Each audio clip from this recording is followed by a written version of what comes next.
Ang linggo ay isang araw ng pahinga, pagpapahinga at pagmumuni-muni. Ito ay isang araw kung saan maaari kang gumugol ng kalidad ng oras kasama ang iyong mga mahal sa buhay. Ngunit, ano ang tungkol sa mga oras na ikaw ay nalulungkot, na-stress o nalulungkot? Ano ang sinasabi mo para pasayahin ang iyong sarili? Sikap nating pasayahin ang ating mga sarili dahil sa pagtatapos ng araw. Walang sinuman ang mag-aalaga ng higit sa pag-aalaga natin sa ating mga sarili.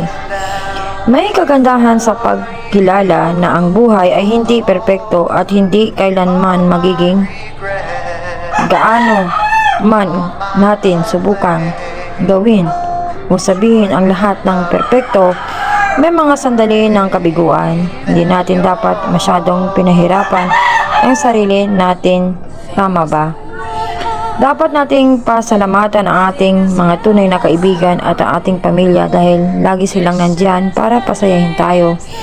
Minsan walang hinihintay na kapalit. Kung mayroon kang taong patuloy na nagpapasaya sa iyo kapag nalulungkot ka, panatilihing malapit sa iyo ang taong iyon.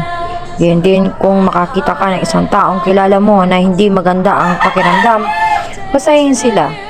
Dapat tayong laging handang ibahagi ang pagmamahal sa ating paligid at ang isang paraan upang gawin ito ay sa pamagitan ng pagpapangiti sa isang tao sa kanilang mga kaguluhan. Sandali.